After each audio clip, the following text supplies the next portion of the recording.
All right, we're going to work with the feet. And the first part of this foot section is about activation.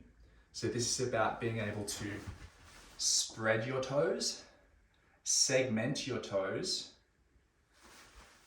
dome your foot, which means creating an arch, and also being able to grip and lift.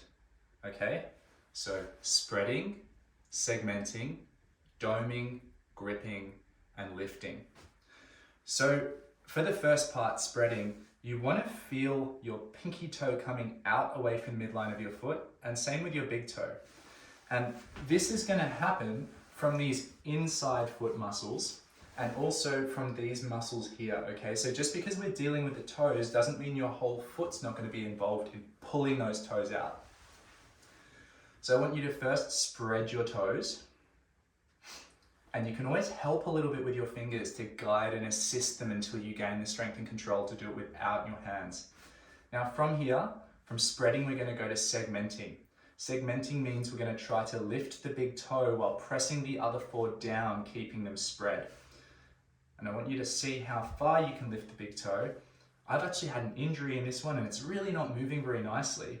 So what I'm going to do is help it a little bit. There we go. And see if I can keep this second toe in connection with the ground. Now that I'm feeling the position I need to be in, I'm going to see to what extent I can release that finger and hold it. And now we've got a toe that's slightly higher off the ground. So to access that range, you can use assistance. Now what I don't want you to do is just tilt your foot outwards and lose the connection through the base of the first metatarsal. I want you to keep that connected as you lift. And so we have this. The next part is we're going to drop the big toe. This is still segmentation. And we're going to try to lift the other four toes, now keeping the base of the pinky toe, or the fifth met, in contact with the ground. So once again, I can assist if I need. A little bit of a stretch, a little bit of assistance. Keeping that big toe straight, I'm reaching out and away and folding down. I'm not crunching and gripping. And then I'm going to see if I can hold that. And you can repeat this for a few reps or just get familiar with holding that position. Now the next part is doming. Doming is this action of the arches of the foot shortening from underneath. So we're not gripping the toes and we're not lifting the toes. We're trying to keep the toes long and relaxed. And I'm going to try to draw the bases of my toes in and up towards my ankle. Can you see that? So this is doming. And I'm feeling sensations underneath and in my foot through here, in the bottom. And I'm also really trying to keep these toes relaxed, but keep the bases planted as I shorten my foot. Now what you'll be able to see is that my inner arch and also my outer arch firm up a little bit. So if this is a relaxed flat arch, when I dome, can you see that it gets a bit more shape?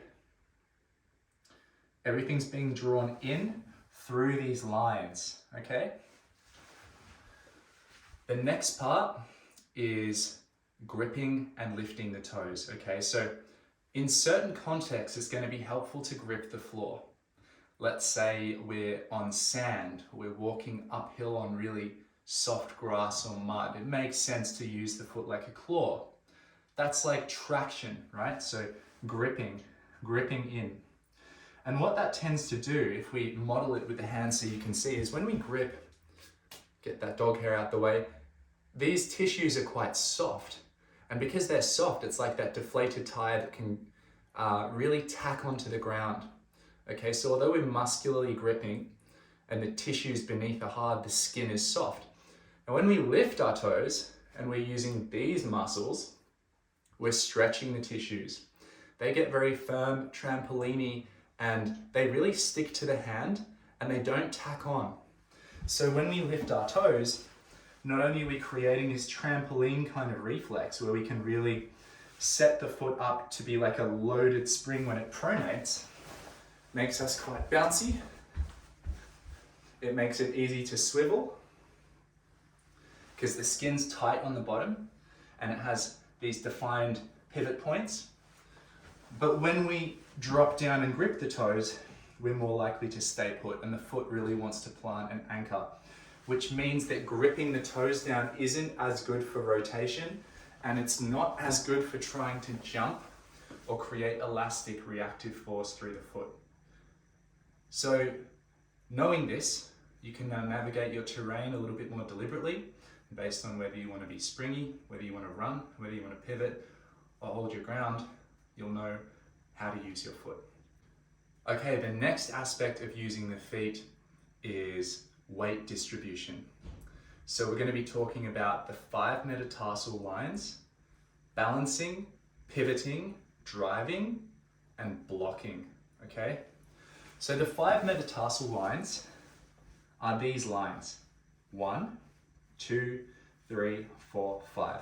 And they go down to toes 1, 2, 3, 4, and 5, and they come up into the ankle. Now we also have the outer blade of the foot.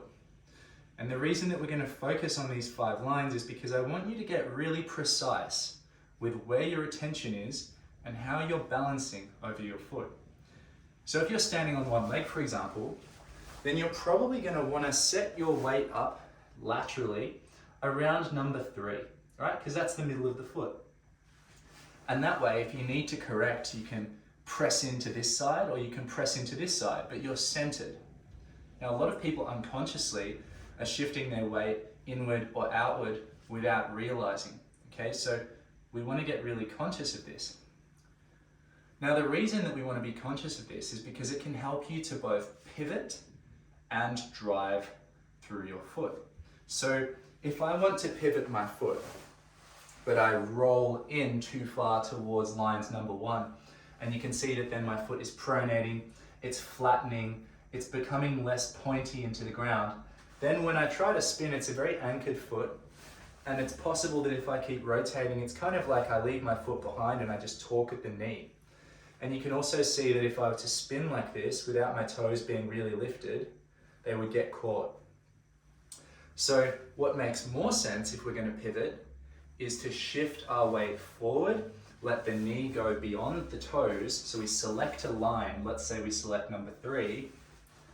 Once the knee's beyond the toes, if we pivot, it's more likely the foot's going to come with us, okay? And that's a lot nicer on the knee joint. It does have rotational capacity, but we don't want to just torque it all the time like an Allen key. Generally, what I find is that number 4 is a really good spot to rotate on, okay? So you still have a bit of stability. You can press out to number 5 if you need to. But when you take your knee along this number 4 line, just beyond the toes, and then you rotate, these toes are coming backwards instead of these outside toes coming forward. So you generally find that your foot wants to splay and spread as you pivot, which feels really good and seems to make a lot of sense to me. So pivoting can kind of happen on 4, even 5, and then if we were to follow through with that pivot, we could actually end up naturally on the outer blade of the foot and then roll into a kneeling position. So this really helps us spiral down smoothly onto the ground, and then when we want to get up, it's the same action of pivoting around. Now that's not as easy to do if we go inwards. We have to either fold over the big toe or drop in and potentially compromise the knee a little bit. So this is how you can use your foot really kindly with your anatomy. Now if you're not pivoting and instead you want to drive forward in space, it then makes sense to load up these big, strong structures. So we have lines 1 and 2. This big arch and these big ligaments in here, when you spring into them and they compress, they then want to explode you out forward. You can see the carpet moves. So athletically speaking, if we're applying force and we want to drive forward, then it makes more sense to be using the inside of the foot. And if you watch NFL wide receivers or you watch sprinters and they're really propelling, they often have their feet turned slightly out because it just is most efficient for creating forward drive. Now the last context here is blocking or triangulating. So if you're going to push me backwards, I need to be stable so I don't fall to one side or fall backwards. So I can triangulate. And this is why sumo, they stand wide, right? Sumo wrestlers, they don't want to get pushed backwards, so they have this triangle of force where they can push through. In the same way, you can set up a triangle with the foot, so you can have this point, and that's my base of support. And then if you're pushing back, that's a really good way for me to be pronated and sprung, balanced, and drive into you. And we see this a lot with wrestlers and with fighters. So hopefully that's given you some context on how you can use your foot for different activities.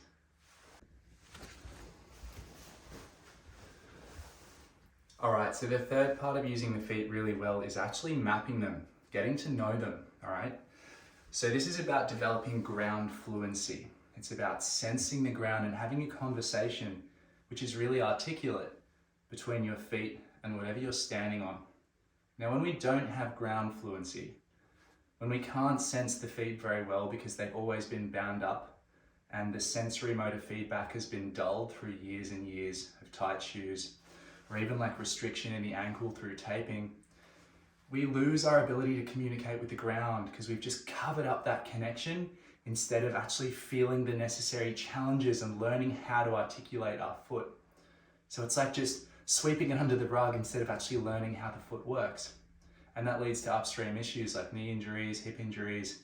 I've had surgeries on my hips. I've got plenty of friends who have too, because we just wore footy boots for so long and were strapped up and we had no connection to our feet. So this is going to teach you how to move your foot in a way which is really cohesive with the rest of your body and very precise with the ground. I'm going to show you how to do this assisted first. You're going to have your hands on a chair for a little bit of balance. You're going to turn this foot 45 degrees outward from your center, so it's kind of towards the chair. And then we're going to make a V, so the toes are touching and the heels are apart, wedged like a pizza slice. So I've got them like this. Now from here, you're going to pivot on your heel, lifting and spreading your toes. And then you're going to take that foot outward onto the outside blade. You're going to press through the outer blade, come from 5 to 4, start to pivot across 3, 2, 1. And then you can press off like this and roll back down. And then we're going to come back, pivoting to number 5, to the heel, and then back to our V shape. Now the next variation of this is coming out, doing the same thing, pivoting, but instead of coming across like this and pressing forward and then going down, we're actually going to come around, staying on the 5th, rolling onto the outer blade of the foot and lowering ourselves down a bit. This is why we have the chair to support. You could even use a table for this, where you're really quite high up and you're not dropping as low, you just stop here rather than coming all the way down. But then you're going to come back onto the outside of the foot, pivot around to the heel and back to the toes. Now you can stay really light as you do this, okay? So you can keep most of your weight on your left leg and on the chair, come out, pivot around, and just have a little bit of a stretch on the top of the foot. Or if you get more confident, you can start to get rid of that chair, sit down like this, pivot, roll around, get down onto the floor, come back, and repeat that exercise. And this helps us to transition into stuff like sitting cross-legged without hands, getting back up off the floor without hands. You need to maintain longevity and function in your lower body. Enjoy.